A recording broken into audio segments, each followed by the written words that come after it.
Hey, what's up, everybody? Thank you for downloading this episode of We Got This with Mark and Hal. There are so many live shows going on right now. We just announced the Los Angeles show on Sunday, November 5th. That's right after the big Thrilling Adventure Hour benefit on the 4th. So people coming in are going to want to stay for our show. We're doing a double bill with Can I Pet Your Dog? And we do have a special guest for our recording. It is Lil Janet Varney coming back, making her return to We Got This. But we also have New York coming up before that. New York is just like a week and a half away at this point. It is crazy. How do you get tickets? How do you find out where all the shows are? I'll tell you. You go to facebook.com/groups/We Got This podcast. That is our Facebook group. There's an events link on the left-hand side that has all of our upcoming shows that you can buy tickets to, get all the info, and make sure that you're there to join us for all the fun. But for now, please enjoy episode 135 of We Got This with Mark and Hal. Hello, I'm Hal Lublin. And I'm Mark Gagliardi. Since the dawn of humanity, one issue has gone unsettled. With the fate of the world in the balance, we're here to settle, once and for all. Best SNL cast member, 1975 to 1980. That's right. Don't worry, everyone. We got this. Podcasts should have a theme song. Podcasts should not have a theme song. Yes, they should. No, they shouldn't. They sound good. Yeah, but people are just going to skip past it. You know what? You're right. We got this. Oh, Hal, it's an exciting day. I'm very excited right now. We have a great guest on the show today, everybody. You and I are both huge fans of sketch comedy in general. Yes. And Saturday Night Live specifically. Yes. So we're going to talk about the first 5 years of Saturday Night Live, the original not ready for primetime players. And we have brought in a guest, ladies and gentlemen, for this episode, an icon in sketch comedy who is going to help us navigate through this. Yeah, I mean, he's one of the creative forces behind SCTV. He's worked as a comedian, a writer, and actor. He's a Second City alum. Not only does he know and has worked with pretty much all of the people we're going to be talking about, but he has hosted the show himself. He is Dave Thomas. Dave, welcome. Hi. Well, hello. Did you want something more profound than that? No, I think that's super profound. As greetings go, the simpler the better, right? All right, good. Just hi with a period. The end. Hi. So, Dave, the weird part about this for me is talking to you about SNL when I know you best for SCTV. But of course, you were there when all this stuff was happening. So, yes. But before we get into that history, because you have so much experience in sketch comedy, particularly coming from Second City in Toronto, I just want to talk about what you think makes a good sketch player, because you are and have worked with some of the best that there are. Well, there's no question it's character. Mm-hmm. They have to have a good character going in. And the content of the sketch can be this, it can be that. And a good character can carry the whole thing and make it fly. If you don't have a good character, you're basically screwed and you don't have anything. So, I would say character is the main thing. It's always what worked on Second City stage. And I think it's true of all television shows and series too. If the people like the characters, they like the series, they like the show, they follow it. When you're creating a character, what's step one for you?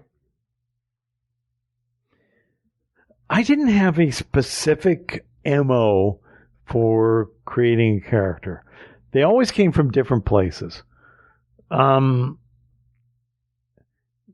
did a character called Angus Crock on SCTV, sure, which was a Scottish guy based on my mother's father, who was a really obnoxious asshole that I had to grow up with. But he happened to be Scottish. And so we went to Scotland. I learned how to do the dialect. So doing that character was sort of an easy get for me. There were other characters that I did that were kind of impersonation based, like Bob Hope. And that was based on watching him, watching his shows, watching his material, getting to a point where I understood him, and I thought I could actually get inside his head, and then I started doing an impersonation of him. But I couldn't do it unless I could get inside the character's head. There were plenty of impersonators, impressionists, I should say, who did different characters that I could never do. I had to be able to get inside the character's head in order to be able to do that character on camera or on stage. I think that speaks to something interesting. When you have a really good, well-rounded troupe, you need a bunch of people who have a slight overlap in skills, but also do a lot of extremely different things. Is that something that you would agree with? No question. I mean, I know that's true of SNL. Certainly it was true of SCTV. I mean, John Candy did different type of characters and different characters than Catherine O'Hara.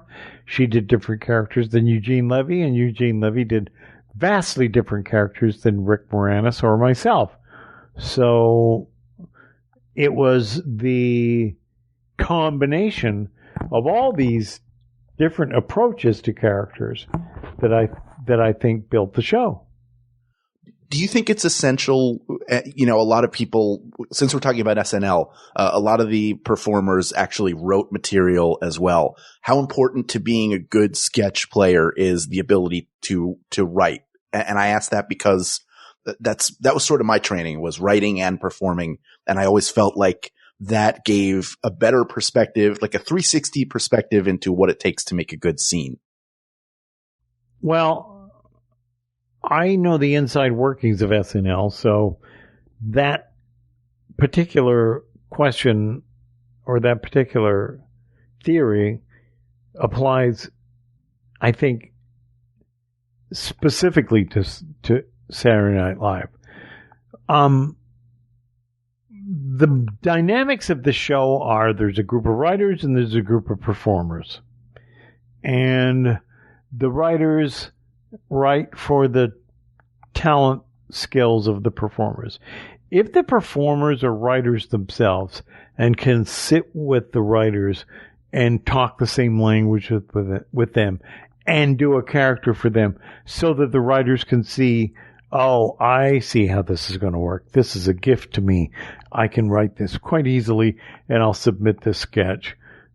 It basically ensures their appearance on the show as that character, and it gives them some space where they wouldn't necessarily have the space. So there's no question that being able to write and perform is an asset to SNL, and it certainly was to SCTV too. So, and that comes from the basic training ground for both of those shows, which was basically Second City, The Groundlings. Those two were the only ones in the initial stages. Now it also includes UCB and some other kind of comedy sketch companies like that. Right.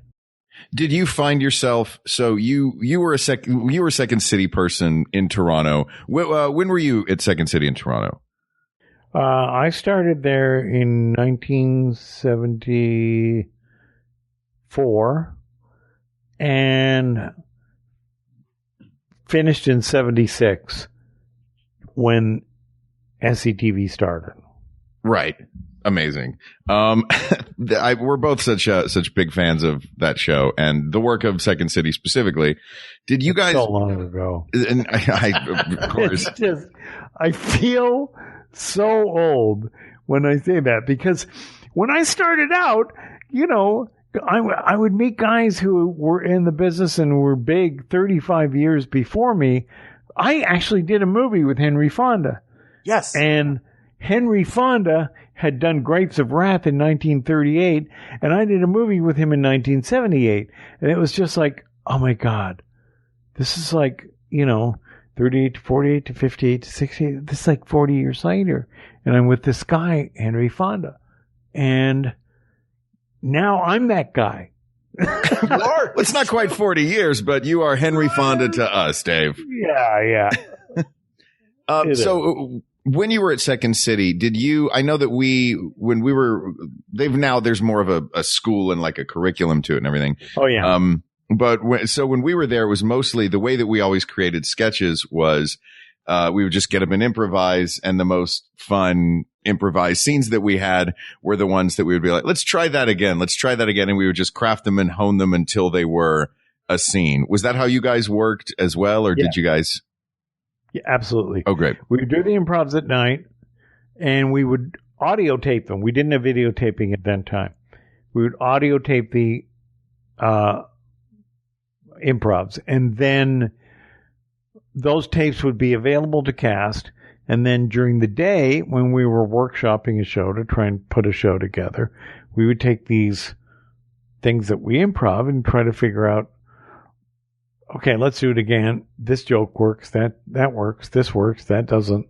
Let's cut that. Let's do this. Let's do that. And what was the process? How long did you guys have from opening one review until the next review would open?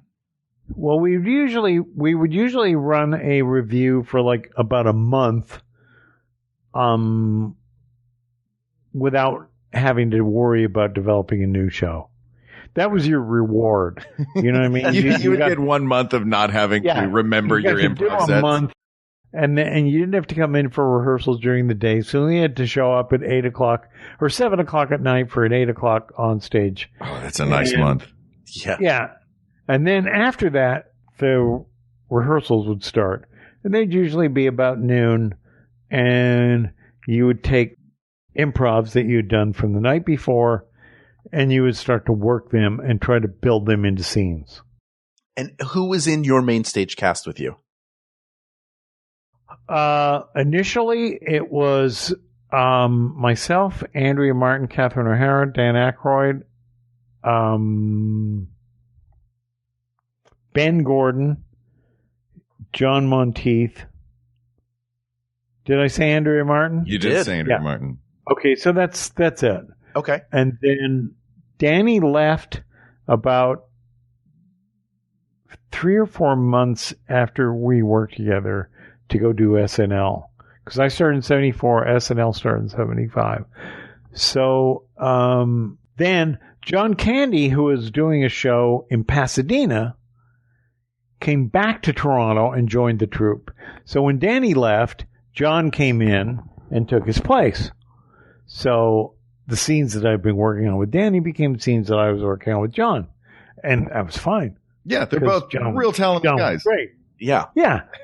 And one in particular that I remember was called Scarborough Bluffs. The premise of it was 2 Canadians guarding Scarborough Bluffs against America because America was invading Canada. And so we were talking about the lame-ass things that Canada had to defend itself, and getting big laughs from the audience because Canadians have a very self-deprecating sense of humor, and we're very into the fact that, yeah, when it comes to defending ourselves, we got nothing. So I'm just, as an American, I'm glad to know that Canada was the butt of your jokes and not your neighbors to the south. Yeah. And that was a sketch that Danny and I started, and then John and I picked it up, and we actually worked that into a sketch that worked its way into the show, into a show. Wow. So now you mentioned the schedule that you had over at Second City, which sounded pretty lax. The schedule for Saturday Night Live is pretty notoriously brutal. It was awful. When you were there, what was that? Could you walk us through what a week was like there and your relationship to that show? Day one of the week, Monday, writers have got ideas and they pitch them out to the cast, and some ideas die in the vine and some ideas have traction. And then day two is new ideas pop up. The ideas that had traction from day one are developed and either die on the vine or continue to have traction and move from there. Day three, Wednesday, is again new sketches and the day is hideous, and the day is a clock that is based on Lorne Michaels and his particular style of, well, at least this is the way it was in the late 70s and 80s. Mm-hmm. Lorne's a real night owl. So Lorne would come in around 7 p.m. That's when his day starts. Oh, wow. Whoa. And so then the writing would go on till 3 or 4 or 5 in the morning. And it basically fried everyone to a crisp. Do you know what I mean? Yeah, sure. If no one else is keeping that schedule, he's like, what do you guys mean? It's a 10-hour workday. It's not terribly strenuous. Yeah. It just happens to be the opposite 10 hours from everyone else's workday. And Lorne is sleeping 10, 12 hours a day. But the rest of the cast isn't, because they're trying to get stuff in the show. And, anyway. So that's Wednesday. That's the brutal day. Thursday and Friday are more brutal than Wednesday, because then it starts to get serious. Wow. And, that's when stuff gets cut. That's when things that people thought was good is deemed to be not good. And that's when some of the politics of the show click in, and the people who are really good at lobbying for their stuff and making their stuff happen get things in. The people that aren't so smart and aren't so savvy about the politics lose things that might have been equally good, but just die. And Friday is when it's like, okay, now it's real.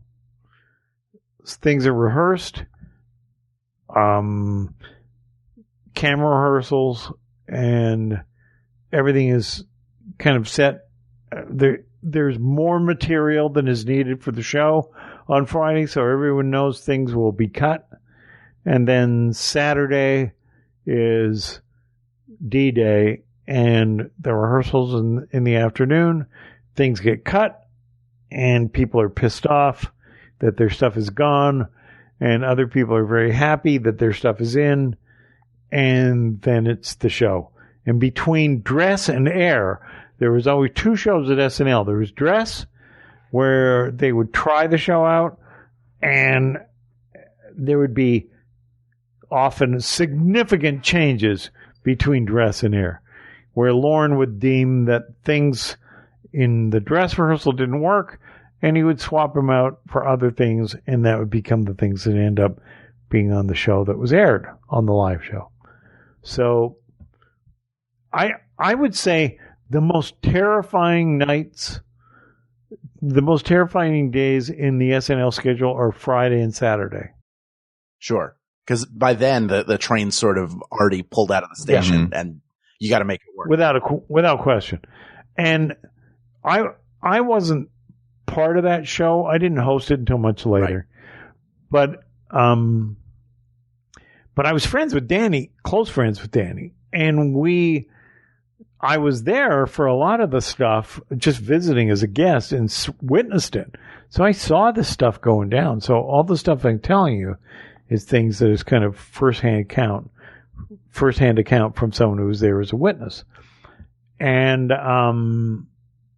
then getting feedback from Danny about the more intricate sort of political things that were going on. So I have a pretty good sense of the way the show went in the first 2 or 3 years, because I was there for some of it. Yeah. And then I was friends with people who were there who would tell me stories about things that happened too. Well, because you were there for this, and you just described this pretty brutal week. I think that, when you work in an ensemble, that sense of ensemble and community is a big part of it. I know that you were, you said you were friends with, Dan Aykroyd. So I don't want your friendship to color this answer. Were there any particular performers that you thought, in that era that they excelled so much off screen that would benefit the show in good ways. Like if there's someone who's just like, oh, that person is a light. Every room they walk into, we know whatever we got to get done, we're going to get done. Well, I'm kind of biased here. Of course. Sure. Because, and the reason I'm biased is because I worked with Aykroyd on stage in Toronto. And I saw him. Let me tell you a little bit about his background, okay? Mm-hmm. Yeah. When everybody that I saw on stage in Second City and SNL and everything else they owed something to somebody that came before. You know what I mean? Yeah. Somebody would have some Jack Benny stuff to them. Somebody would have some Johnny Carson stuff to them. Somebody would have some Jonathan Winters stuff to him. Rob Williams, for example, totally owes his act to Jonathan Winters. Yeah. There were a number of comedians that you would look at and you would go, yeah.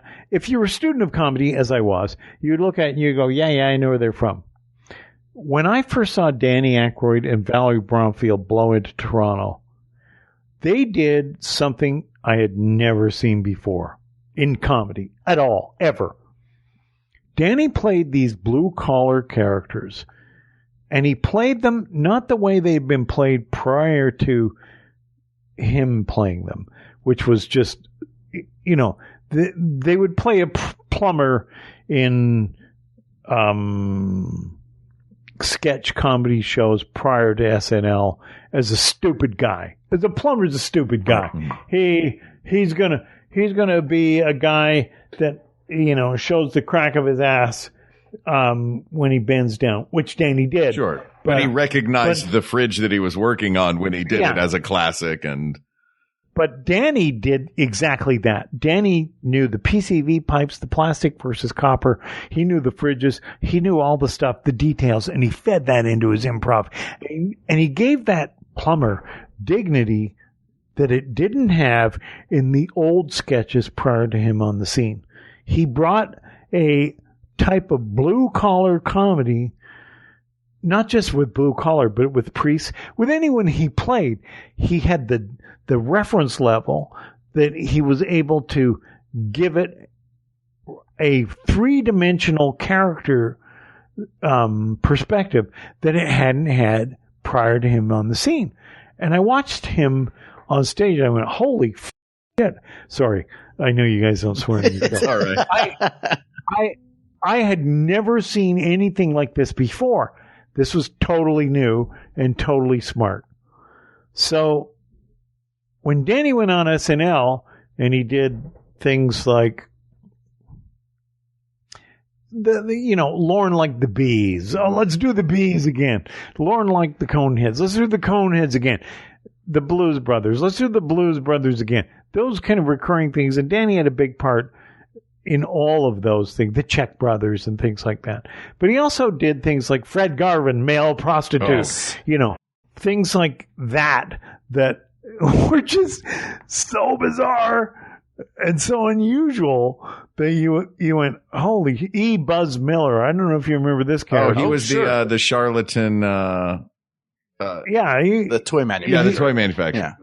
Yeah, exactly. He manufactured dangerous toys that injured children and then defended it with a reference level and with a degree of smartness that made you laugh because you thought, well, yeah, that's the way that guy would really talk. So I really think that he brought something to SNL that wasn't part of comedy before him. And that he's my favorite SNL performer because he created this incredible volume of stuff, that he was the writer of or the co-writer of, and that he was part of a revolution that changed comedy in 1975.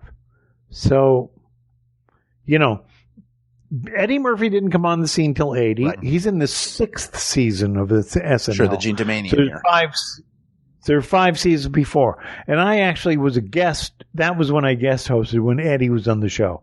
And Eddie was great. And And Eddie had a magnetism that the audience loved. He came out, everyone cheered and went nuts, and he was a star. There's no question about it. And I thought he was great. But prior to Eddie, Danny was the king of SNL, in my opinion. Yeah, I mean, let's jump into this original cast. We're not going to really jump into the featured players too much because this is about the people who made up the repertory. I would like to give a quick shout out to one person on this list being a current United States senator, though. That's pretty amazing. Sure. Oh, yeah, Al. Yes. Oh, Al is a wonderful man. Yes.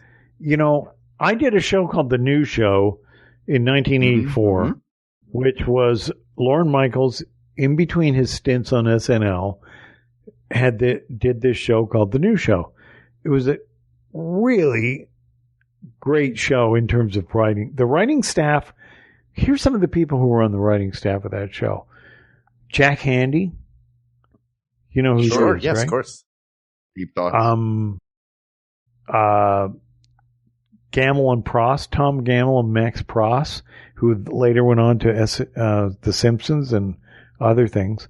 Buck Henry, Steve Martin was a regular writer on that show. Of course, Al Franken and Tom Davis. This is a pretty golden era of comedy writers. Yeah, it was Jim Downey. It was an amazing writing room. And George Myers, who is the genius behind The Simpsons, a really, really smart guy. So now, was this team pulled from the original Saturday Night Live or brought to the later one? Both. Oh, okay. It was pulled from the original and brought to the later. So, Lorne did this show structurally very similarly to SNL. So, I had a second opportunity to kind of watch Lorne at work and see what he did and see how he played the room and how he worked with the writers and the performers and things like that. What was your take on Lorne Michaels? I love Lorne. I think he's a really incredibly smart guy. Here's a story that I think kind of crystallizes it. The New Show didn't do well, and it didn't do well for a number of reasons. Buck Henry feuded with Lorne over that show and ended up having a falling out with him about it over the show because Lorne wasn't really invested in the show. Lorne really had decided when he did the New Show that he wanted to get Saturday Night Live back.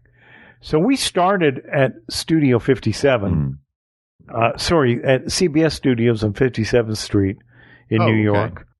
And then Lorne managed to work a deal where he got into 8H, which is the SNL studios at Rockefeller Center, on off time when Dick Ebersol, who was running the SNL in Lorne's absence in that period between Lorne's first running of SNL and his ultimate taking over the show.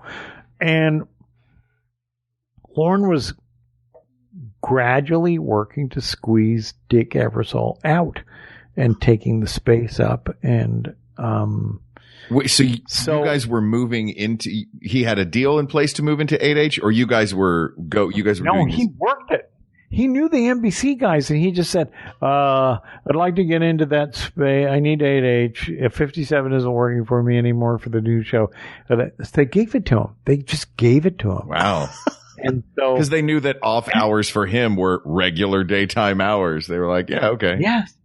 So anyway, the show did lamentably badly because Lorne put no effort into it. It was also on Friday nights at 10 o'clock. When everyone's home. Yeah. Yes. So it was just a disaster. And we were 67th out of 70 people in the ratings. And I remember I went into Lorne's office because Lorne had brought me into this show saying, "I'm going to make you a star. I'm going to do this. I'm going to do that." I was like, "Okay, well, that's all great." And And I stormed into his office with the ratings in my hand, and I threw them on his desk, and I said, 67th out of 70. Well, that is f***ing lamentable for the so-called genius behind SNL. I cannot believe that you are just wasting our talent, wasting all the brilliant people who are working on this show by not giving it the push that you could give it that would make this show a success. And Lorne kind of smiled and he looked at me and he said, you know, it's true. These days, instead of waking up and thinking about what a great comedy sketch I would like to do today, I think about what I want to eat. Jeez. And I burst out laughing. I did not expect that answer. That totally sidelined me. It was like, holy, what? I came in here. Think about what you want to eat. I started laughing. That was Lorne's greatest skill. He knew how to diffuse the anger of the performers who worked with him and make them team players. You know? Yeah. He knew how to take your anger and just poke it like sticking a spike into a tire, totally deflating it. And he was always very nice to me when we did the show. He brought me to New York. He got me an apartment. He took care of my wife, and he did everything that made my life easier. And then he was this guy who would show up at 7 p.m. Jack Handy, who was a writer on that show, Jack was an 8 to 5 guy. Jack would write his sketches, and he would go, tell Lorne to go fuck himself. I'm not going to be here when he shows up. Jack would write his 2 sketches, put them on Lorne's desk, and leave. He was gone at 5. Lorne wouldn't show up till 7 p.m.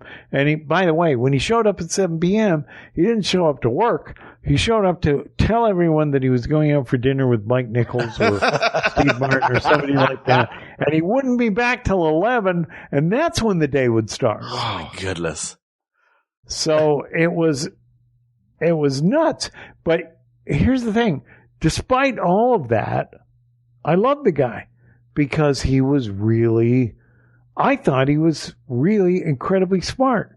And I thought but I was sad that for the new show that he didn't give it the juice that he could have given it that would have made it the show a success. Yeah. And the reason for that is because he had another agenda. Right. He really wanted to get back to Saturday Night Live. He needed to get Dick Ebersol out of there. There was some political stuff going on that, I wasn't privy to. And when he did get it back, he came to me and he said, Dave, I would like you to be a producer on the new SNL. And I said, and by this time I had been executive producer on a couple of shows. And producer is not as good as executive producers at Credit Television. Sure. I said, well, Lorne, I'd rather be executive producer. Well, why don't you talk to talk to Bernie Brillstein about that? So I had Brandon Tartikoff call me, who was then president of NBC. Yeah. They said, Dave, Lorne is offering you a producer. I said, I want an executive producer. They said, Lorne won't give you that. Lorne is the executive producer of the show, and he's the only executive producer. He will not give that title to anyone else. I said, well, then I don't want to do it. And so I passed on that job, and it went to Jim Downey. Jim Downey became the producer of the show, which was fine. I love Jim. Jim's a great guy. But I just didn't want to do it because my worry was that if Lorne came back and the show tanked, he would blame it on the producer, me. And if the show came back and it was a success, he would take all the credit because Lorne was a master at manipulating the media. He could play the press like nobody's business. So there was no way that I could compete with him there. he was going to be the guy who would be taking the credit if it succeeded, and I would be the guy who took the hit if it tanked. So, and at that time, I didn't know. I didn't know which way it would go. I was just going to say, it seems like because I've grown up in a world where you take Saturday Night Live for granted. Right. You assume it will always be there and will always be funny. I mean, it ebbs and flows, sure, but every election year is going to be a banner year. You know that there's always going to be something going on, and you're always going to find cool new comedy people. And we're used to the cycle where every 5 years or so the cast turns over, and then the reviews turn and they say the show's going to probably get canceled this year. There's no way that they're going to be able to bounce back. It happened after the All-Star year that Lorne put together on his return, when he had Robert Downey Jr. and Anthony Michael Hall and Demetra Vance and all those people in the cast, that it was unsalvageable. And then out of the wreckage grew Dana Carvey and Kevin Nealon and Phil Hartman, and the show gets reborn. And that's the one thing Lorne understands is that NBC works on shows that are kind of big name brands. There's the Today Show, there's the Tonight Show, and then there's Saturday Night Live. And these are brands that endure. And there's hosts, the Tonight Show with Johnny Carson. Well, Johnny's gone, and then somebody else takes over, you know, Jay Leno. And then after Jay Leno, somebody else takes over. These brands endure even though the personalities change. That's something that Lorne understood really well, and I think he knew how to play it and he knew how to work it. And you can go online and say celebrities' net worth, and you can find Lorne's net worth is like $350 million or something like that. I think he deserves every penny of it, because I think he's a really smart guy, and I think he figured out not just how to do a sketch comedy show, but how to put it on a network, how to play the network brands to their kind of smartest and most productive, delivery of a audience to the advertisers. But he also understood how to deal with the personalities and the people that he would be playing with, and how to diffuse them. Like I said, he did with me, where he could stick a pin in a tire and deflate it in an instant. And cast members who were like in a rage and angry with him would end up walking out of his office laughing, going, I love that guy. Well, I think one of the other incredible things about SNL as a brand is this idea that whatever age you are, you have a cast that is your cast, and everybody, there's always disagreement as to what is the best era. So, right. And I think we all remember our favorite era being better than maybe it actually was, or at least we elevate it in our minds. That being said. Well, that's true. But, I got to tell you, there are guys that came after Danny that I look at. Like, I look at Will Ferrell. Will Ferrell is a great comedy star. He's amazing. And the stuff that he did, I thought was brilliant.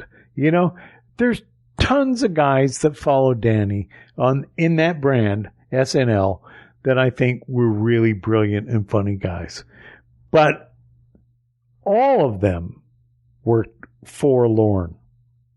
And all of them had the same battles or the same problems or the same understanding of Lorne.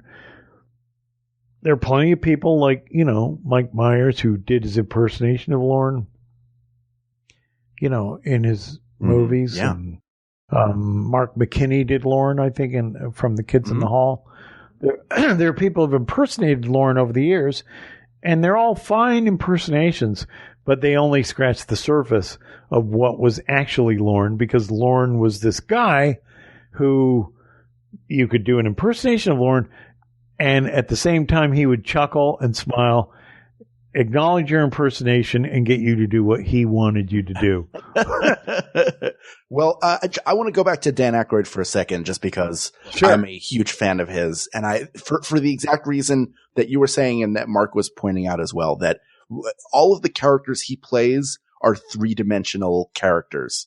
And his ability to assimilate information into a script and into dialogue. I mean, look, for anybody who's a fan of the original Ghostbusters, my understanding is that all of the technical stuff in that was Dan Aykroyd, and he was the only one who could say it. Like, he rattles it off. Yeah. I did work years ago for a software company. I did a bunch of industrials for them, and it was all software stuff that I didn't know. And for me, the key, like, I knew I'd done it well if I did it like Dan Aykroyd, and I could deliver it like, this is my language. I know it backwards and forwards, except for me, I feel like Dan Aykroyd just knows all that stuff. Like, he just has this frame of reference that he brings to everything he does that's stupendous. And he's the original, in my eyes, utility player, and that he could do anything on that show, from a broad character or a broad feeling character down to being an incredible straight man, and then mixing them in things like Fred Garvin, where he's the ultimate straight man who happens to also be a male prostitute. Interesting term, utility player, that you would coin that and refer to Danny as that. And I'll tell you a story about that, because that is actually quite true. When we were doing Coneheads, there's a scene where Danny and Phil Hartman and I play the leader of the Coneheads. Yeah. On their planet. And Danny's in the scene as Beldar, and Phil Hartman is in the scene. Lauren walked on the set, and Lauren said, "I am in awe." And it's like, what? You're in awe? Get the fuck out of here. You're never in awe. What are you in awe of? And Lauren said, "I am in awe because I'm in the presence of the three greatest utility players in comedy of our time." And it's kind of a backhanded compliment, because, you know, nobody wants to be a utility player. Everybody wants to be a star. But the reality of it was, Belushi was a star. John Candy was a star. You know, Phil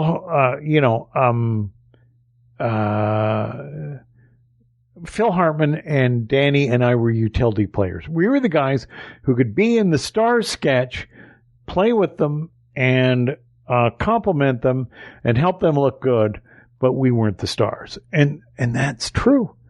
And it was kind of, you hear it from Lorne Michaels, and then you go, oh, God, as much as I hate to hear it, that's probably true. Well, I do have to add, let me just throw in your, not even defense of you, but you are in one of my favorite SCTV sketches of all time, which is the Cruising Gourmet, which is just you. And it's like, yes, you and Dan Aykroyd and Phil Hartman are all able to serve scenes really well, which is just the hallmark of a good, like, if anybody who's in a troupe should be able to serve a scene, but you also have the ability to break out and be the star, which I don't know that always necessarily translates back.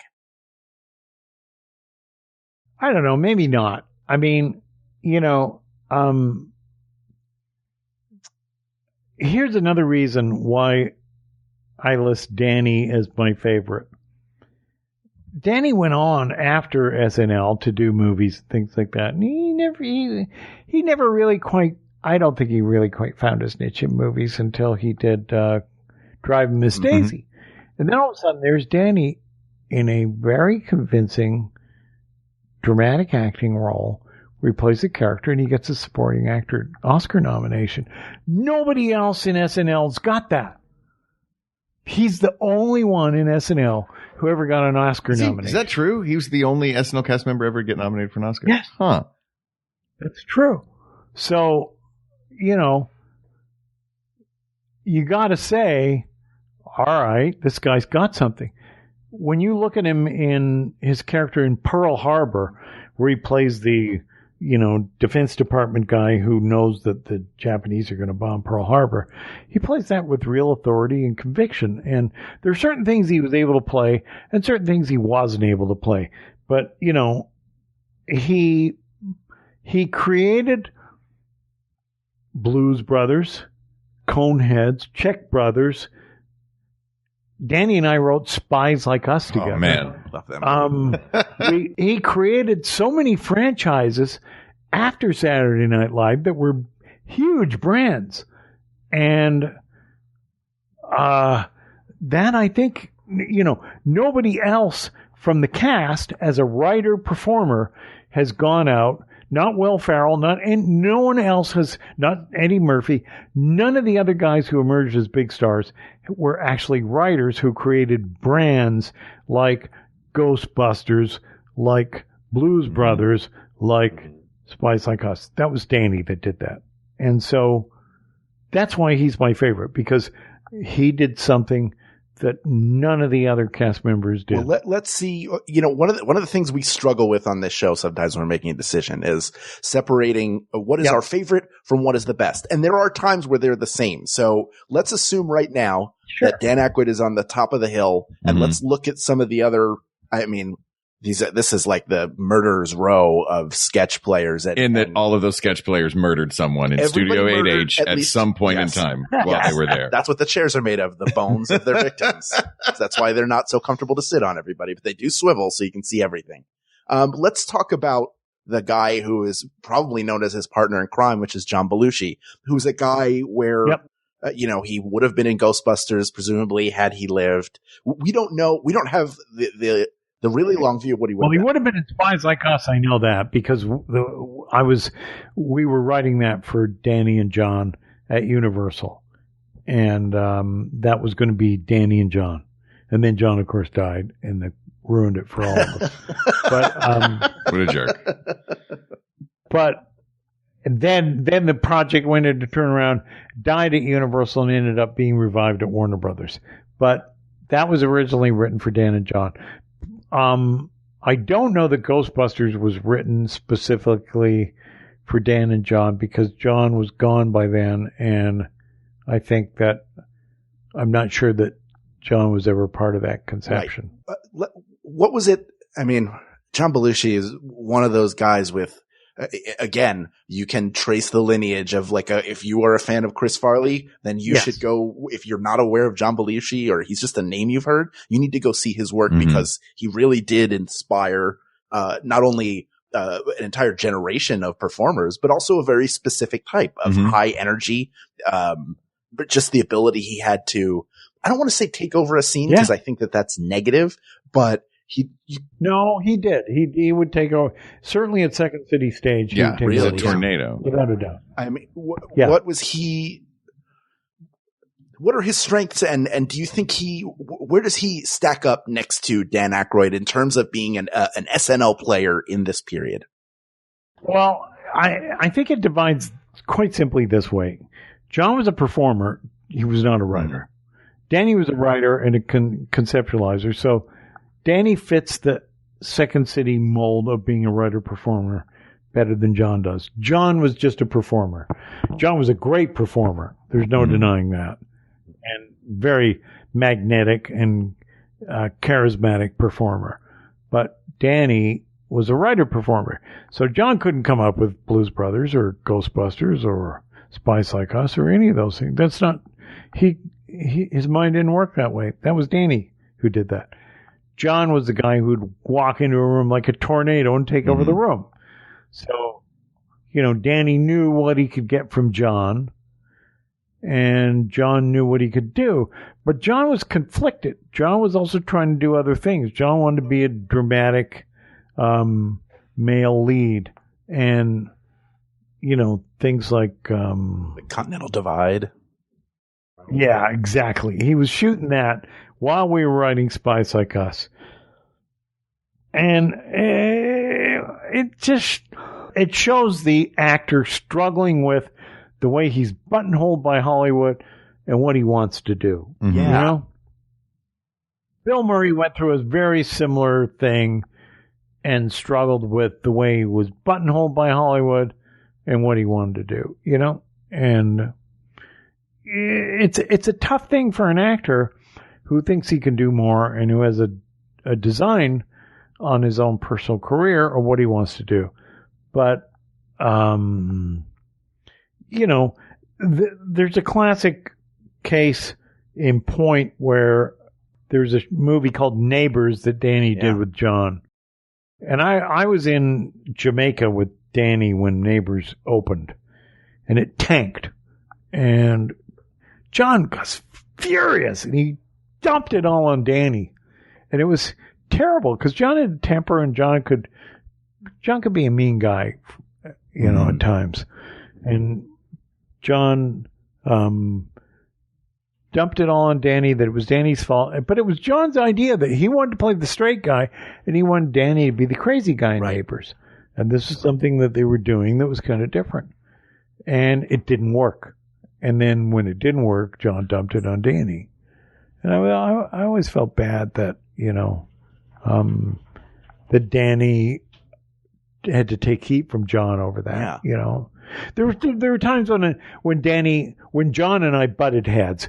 Danny and I were writing a UFO movie that almost got made.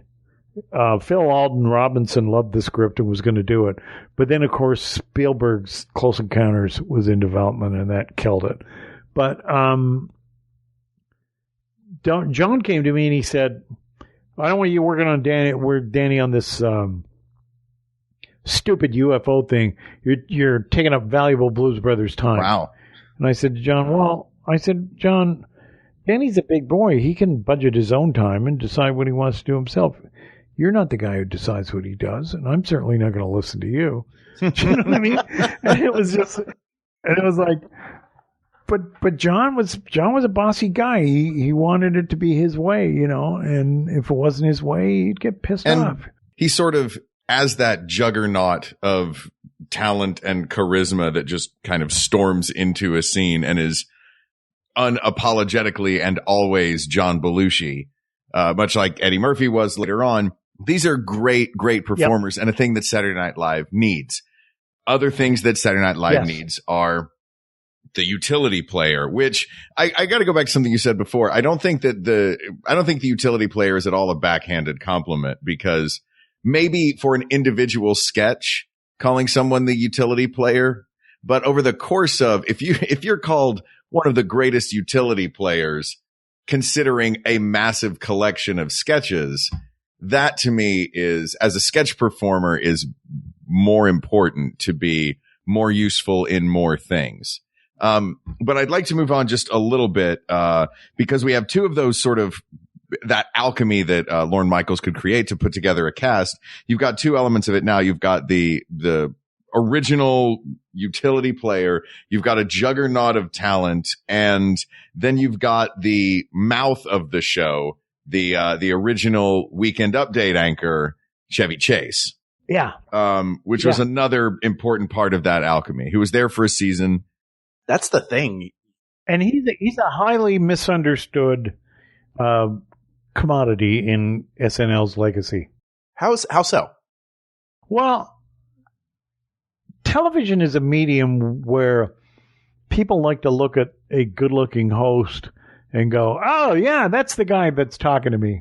I like that. Tell me more." Mm-hmm. Chevy was good. That was Chevy. Chevy was the good-looking guy that could be a smartass, always kept 1 foot out of the scene, stayed a little bit out of committing to the reality of the scene, so that he could be the ironic kind of eye of the audience in the scene. And, but the audience connected with him, the audience related to him. And Lorne Michaels understood this and was trying to get the cast to do this. They're called in television in-ones. And an in-one is when you sit at a desk and talk to the audience directly to the camera, and that's your link to the audience and your communication with the audience. And that's when it works, it's very strong and it's very visceral, and it connects excellently with the audience in a way that the sideways performances of characters in a sketch does not specifically connect with an audience. And, I'm talking about the eye lines of the characters in a sketch where they're looking at each other and playing, give me that stick. No, I'll kill you. The Chevy Chase did a lot of stuff in that first season where he just did, I'm Chevy Chase and you're not. And he looked specifically and directly at the camera and connected with the audience in a way that none of the other cast members did. That's why he emerged as a star. Yeah. And Lauren totally understood that. And Lauren was poking the other cast members and trying to get them to do that. But they didn't want to do that. They were like, no, that's bullshit. That's the old TV. We're new TV. We're the not ready for primetime players. We're guerrilla TV. We're doing something different. And Lauren was right and they were wrong. And that's why Chevy had emerged as a star of the first season. And most people think Chevy was in the show longer than that, but he was only in the show for the first season. And then he was gone. Yeah, that's to chase a girl to Hollywood, right? Yeah. that's kind of the crazy thing about him that speaks volumes is he is the first breakout star of SNL. Mm-hmm. And we do sort of remember, surely he was there for all 5 years, even though anybody who is a fan of the show knows that he and Bill Murray they weren't there at the same time except when Chevy came back to host and they got into a fist fight. What do you know about that? Do you have any stories about the fist fight? Well, I was there, so. Oh, yes! Jackpot! Yeah. I don't know.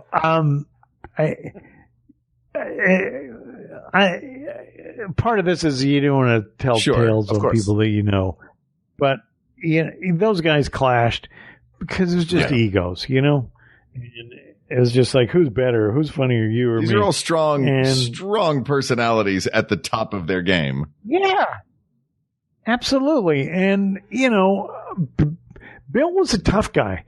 Bill was not a guy, there's an actor named Dick Blasucci who worked on SCTV as a writer, and he was in the cast of Second City in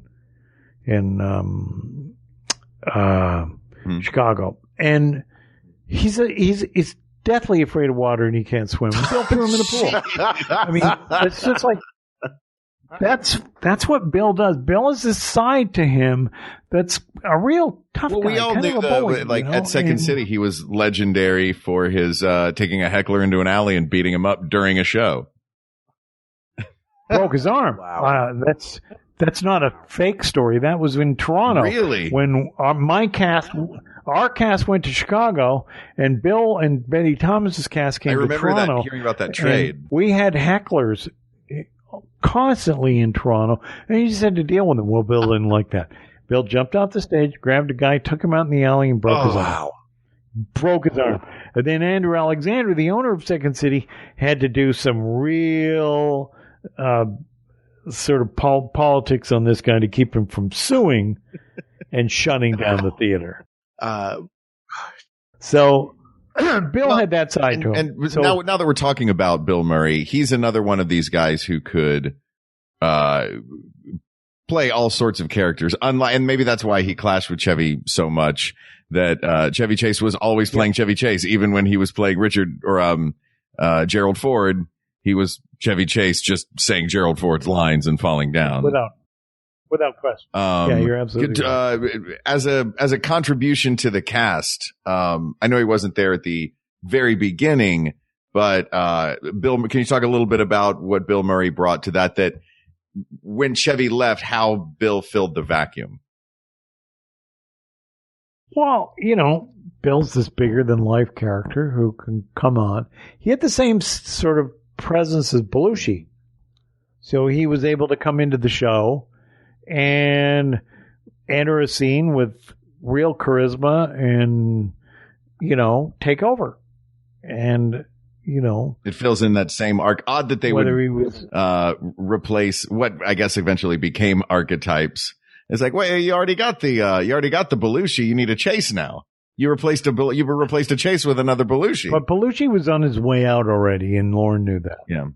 So I think Lauren hired Bill because he knew he needed another human dynamo in his cast to kind of be the electric presence that Belushi was. it was evident that Belushi was going to be moving to movies and things like that, and Lorne knew he was going to lose him. So I think it was a very smart move on Lorne's part to cast Bill, because Bill could definitely fill those shoes and then some, and create all kinds of new characters and bring, tremendous strength and dynamism to the show. My understanding of Bill Murray initially when he was on the show was that he wasn't connecting with audiences until he did that first microphone soap on a rope sketch where he's in the shower doing a version of what would become, I think, Nick Leva, the lounge singer, where he interviews his wife and the man that she's sleeping with. Yeah. And that was really him letting his personality rip. And he's got a different energy to him for sure than Belushi did, even though they're both like magnetic kind of people. Like, but Bill Murray did a pretty good job as a Weekend Update anchor. Imagining John Belushi as a regular anchor of a Weekend Update segment, it doesn't quite compute the same way. No, Bill had skills that John didn't have, and John could never have done the Weekend Update. No question about that. And Bill's lounge singer was like, I remember hearing that and going, what the hell? He can't even sing. And I was just like, I was shocked. But I didn't understand why that connected so well. That's something where there's a hole in my info system of being able to figure out Bill and his particular talent. But people loved that and just connected to it right away. And, Paul Schaefer's a really good friend of mine. And Paul ended up being the accompanist for Bill's lounge singer. Right. Paul just said, Bill, it was just... He couldn't sing, but it was a magnetism that allowed him to blow his way through a song. And it always felt like the guy that got up in the bar and grabbed the mic who wasn't supposed to. That's right. But everybody loved him, so they let him do it. Oh, yeah. My father, when I was a child, would walk around the house singing Star Wars, nothing but Star Wars. Like that.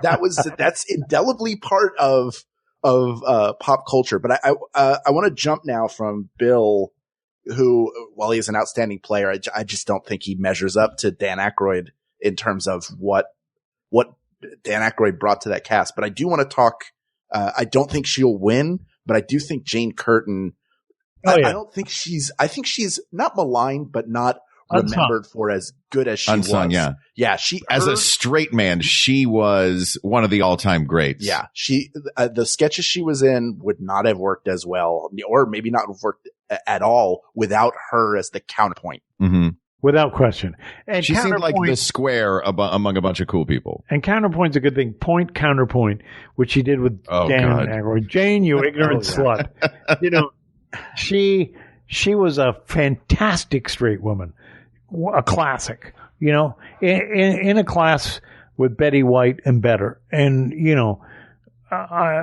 all appreciated and understood Jane's skills. And, I never lowballed her. I always thought she was fantastic. And if she'd been in SCTV, she would have been fantastic in our show too. Oh, yeah. Yeah, for sure. And I love, by the way, just talking about point counterpoint, the eventual callback to that when she was co-hosting with Bill Murray and tried to do the same thing, but he refused to engage aggressively with her. Right. He just, whatever she said, he just agreed 100%. It was just a great that she carried her half of that beautifully and made it work.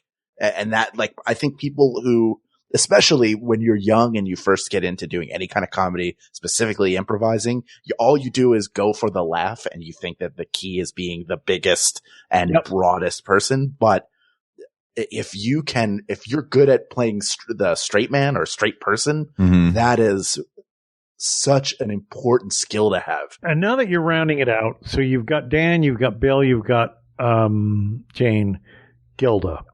Sure. Gilda? Yeah. Gilda was very unique. There was nobody quite like Gilda. I met Gilda in Godspell. I was in the cast of Godspell with all those kids. In the Toronto production, yes. Yeah, with Eugene Levy, Martin Short, Andrea Martin. Victor Garber, Andrea Martin. Who, I'm a huge Victor Garber fan. Yeah, of course. So. Okay. Did you snicker at that? I'm a big Broadway nerd. I didn't snicker. I loved him. My favorite role of him was in Titanic, the architect of the ship. Yeah. So, or Alias, good God. The guy's, he's incredible. So, Gilda was this, she had that nickname America's Sweetheart. And she was, I think that's what she was. And she had these chocolate brown eyes that would just melt you if you got close to her and you could look at her eyes. You go, oh my God. And she was just delightful. And she had lots of characters that she could play, like Emily Lutella, you know. Yeah. And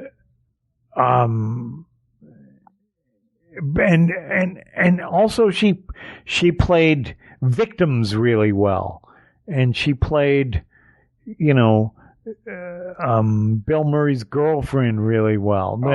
Lisa Lupner. I mean, there were so many characters that she played, and she played them so well.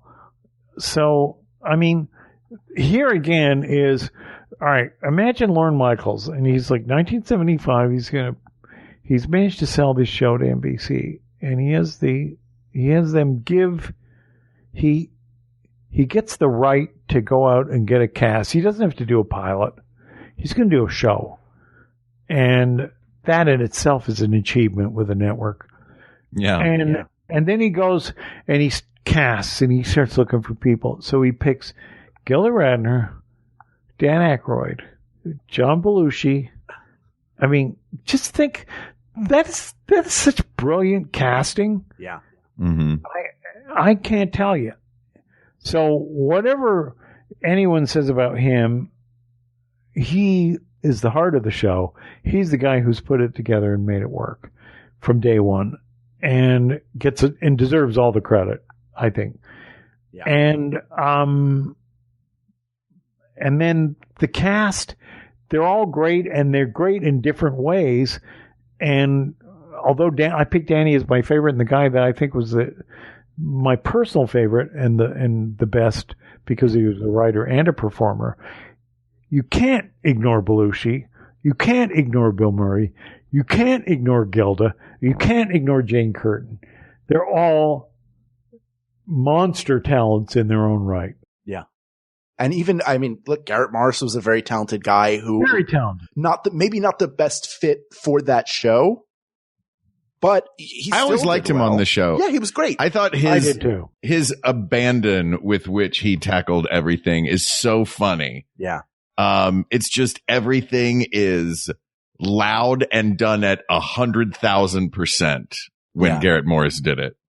Yep, and Lorraine Newman too. God bless her. Adorable. And so talented. So, I think they didn't, I mean, it's hard to, even though she was on the show for all 5 of its she was a kid, year, right? When she got on. Yeah, she was very young, coming out of LA, teenager. the first groundling to be on SNL. But, the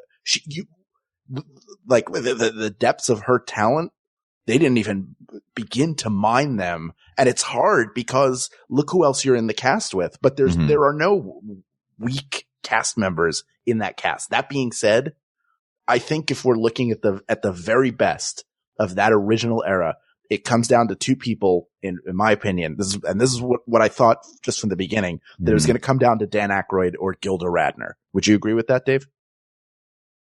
Yeah. Yep, I would. Mark, what do you think? I would agree with that as well. I assumed you were going to say it comes down to Aykroyd and Belushi, and I was going to be ready to fight for Gilda Radner in that. But now I don't have to, because boy, she, like, if that's what we're looking at, if we're looking at the difference between the original utility player, Dan Aykroyd, who could do anything, Gilda didn't write on the show, which I guess is like what I think may put Dan Aykroyd over as the greatest original not ready for primetime player, is the fact that he did so much writing and creating on the show. But Gilda also had that, there's something about her that, like, you just sense her, and she seems like the glue of the fans and the world. Like, she's a maven that connects everything. Yeah, I mean, I just rewatched the very first episode, which if you are listening and have not seen it, I mean, it's an interesting look because they haven't quite figured out what the show is yet. The cast is really, they're all supporting. It's really all about George Carlin and Janice Ian and Billy Preston and who the guests are. They do what you would call in Second City blackout scenes in general that are very short. But even with that, and you can tell that they're all super talented. There's something about when you see Gilda on screen. She's so just that she funny. Pops, almost like you fall in love with her. And I can't even imagine, you were describing, Dave, what it was like to be in a room with her, that you would just see her and there was something that drew you in. She had a charisma and a magnetism that was completely different than what Belushi or Murray had. So I guess the big question is, does that magnetism that she had, does that override or supersede the wealth of talent and skill that Dan Aykroyd brought to everything he did on that show? No. All right. There you go. Well, I'm 100% okay with that. I am too. I mean, the writing is a huge part of it. Like you mentioned before, this ability to do anything. I think the utility player is always going to be the MVP. Yeah. So, we've reached our decision. So this is, in the grand tradition of our show, Dave, I will give my missive to all the listeners so that they can, disseminate this information across all the lands and say, people of the world, we've done it. We've looked through the first 5 years of one of the most iconic, if not the most iconic sketch series of all time, still going strong 42 years later. And the alumni of Saturday Night Live is incredible. And we'll continue to go through the history of the show to pick out other highlights and best cast members of all time. But in that original group of not ready for primetime players, which is, again, just a Mount Rushmore of comedy, the guy who stands at the top of the heap is the guy who does it all. He may not have been the flashiest, but you cannot imagine what that show would have been without Dan Aykroyd. It is impossible. And I would even say this above even a Chevy Chase or a John Belushi, because I think the cast would have figured out at some point how to become stars. But the things that Dan Aykroyd did, anything from an oversized Jimmy Carter at 3 Mile Island to the Bassomatic 1976. There is a specific sketch that I'd like you to add in your rundown. Please. And that is a sketch where they parodied something that really happened, where Nixon got Henry Kissinger to come and kneel with him and pray with him. Yes. Belushi played Kissinger and Dan Aykroyd played Nixon. And it was a brilliant and definitive portrayal of the terribly flawed and crazy president named Richard Nixon. It was wonderful. There you have it. And that is the magic of Dan Aykroyd, is he gets so deep and creates such a three-dimensional portrait of whoever he's playing, whether it's an original character or an impression. And again, coming back to Jimmy Carter talking a guy down off of an acid trip on a call-in show that he's doing. Yes. Such an incredible performer. And that is why he is the best of the original not ready for primetime players. Asked and answered. Thank you to Haley Thompson, who was the one who suggested, she suggested best SNL cast member of all time, but we don't have 9 hours to sit and talk right now. But we do. Yeah, Dave Thomas does not have 9 hours. Dave, thank you so much for joining us. What a treat. It was a pleasure. I really enjoyed it. Please tell everybody anything you want to promote, anywhere you want people to go or want them to buy or do anything. Please, the floor is yours. I have absolutely nothing that I want to promote right now. If some of your viewers, I recently put together a benefit show for my brother's son who had a terrible snowmobile accident January 7th and was rendered paraplegic. And I asked some of my buddies, Marty Short, Danny Aykroyd, Rick Moranis, Catherine O'Hara, Eugene Levy, the kids in the hall, Paul Schaefer, to help me put on a benefit show in Toronto and raise money for him, and they all did. Wow. And we did that show about, I don't know, three weeks ago. And the site is still up. It's Jake Thomas, GoFundMe, Muskoka. And if any of your viewers want to contribute to that, or listeners want to contribute to that, that'd be wonderful, because he's facing a life now. He has 4 kids. He's facing a life that he has to reinvent himself, find a way to make a living to support his family, and at the same time come up with all the special needs that he has as a paraplegic. That's going to be really tough. Can you spell Jake Thomas Muskoka? Yeah, it's Jake Thomas, JakeThomas, Muskoka, Muskoka, and it's a GoFundMe. So just do GoFundMe Jake Thomas Muskoka, and you'll come up with the site.